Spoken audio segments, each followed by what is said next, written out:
Shalom Elohim, Bapak Ibu, Saudara-saudari sekalian. Hari ini saya tergerak hati untuk memberikan kesaksian tentang apa yang Bapak anggap sebagai berhala di hadapannya. Salah satu yang menjadi hambatan kepada anak-anak Tuhan yang memakai DNA murni untuk memasuki kerajaan 1000 tahun damai.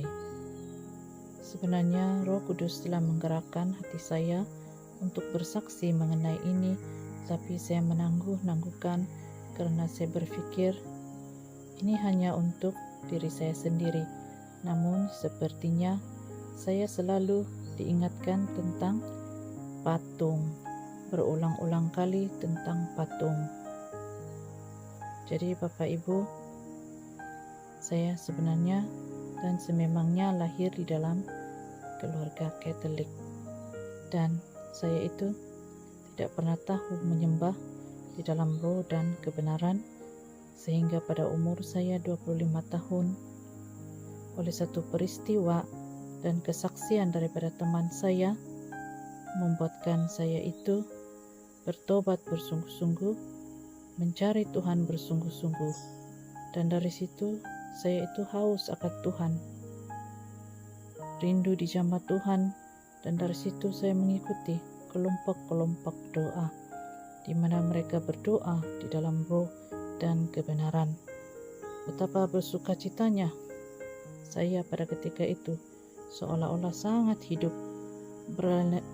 Berlainan pula apabila berada dalam ritus ibadah yang selalu diadakan setiap hari Minggu. Walau bagaimanapun, saya tetap menghormati hari Tuhan dan datang beribadah setiap minggu, karena seperti yang ada di dalam 10 hukum Allah, kita seharusnya menguduskan hari Tuhan. Memang benar dalam gereja Katolik itu ada patung Yesus, dan kami menganggap itu suci. Juga patung Bunda Maria ada di situ. Nah, dipendekkan cerita, pada suatu hari saya berdoa dan bertanya-tanya kepada Tuhan tentang apa saja, tetapi selalunya saya akan meminta untuk Dia memilihkan firman-nya itu, karena begitulah cara Tuhan berbicara kepada saya. Dan oleh karena saya juga tidak punya karunia penglihatan maupun apa saja karunia mendengar secara nyata, jadi oleh itu saya hanya membaca firman Tuhan dan mendengar kesaksian-kesaksian daripada saudara-saudari yang lain. Nah, oleh itu saudara-saudari, saya bukakan di dalam kitab Yesaya pasal 44 ayat 9 hingga 10, dikatakan, orang-orang yang membentuk patung semuanya adalah kesia-siaan, dan barang-barang kesayangan mereka itu tidaklah memberi faedah. Penyembah-penyembah patung itu tidaklah melihat dan tidak mengetahui apa-apa. Oleh kerana itu mereka akan mendapat malu. Siapakah yang membentuk Allah dan menuang patung yang tidak memberi faedah? Nah, Bapak, Ibu, Saudara-saudari, ini adalah tentang kebodohan pemujaan patung, dan Roh Kudus memberi pengertian kepada saya. Masakan Roh Tuhan itu mau masuk dalam patung-patung yang daripada tanah-tanah yang dipijak-pijak manusia.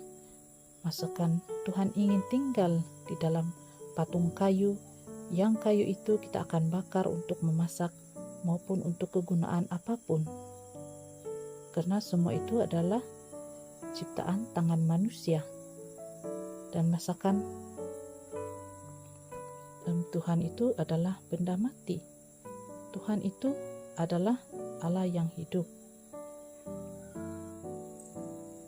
Allah itu Allah orang hidup, bukan orang mati. Oleh itu sembahlah Dia di dalam roh dan kebenaran. Tidak usahlah kita tunduk hormat kepada apapun yang berbentuk patung-patung atau berdoa kepada patung-patung. Bapa Yahweh juga tidak berkenan kepada penyembahan-penyembahan apa-apapun yang berbentuk patung manusia yang diarak sambil memuji-muji, dan semua itu berhala bagi Bapa dan sangat menyakitkan hatinya. Baiklah, selama kita masih hidup ini, kita mau menyenangkan Tuhan, bertobat bersungguh-sungguh di hadapannya, dan mohon meraih belas kasihannya di detik-detik terakhir yang tinggal satu detik terakhir ini.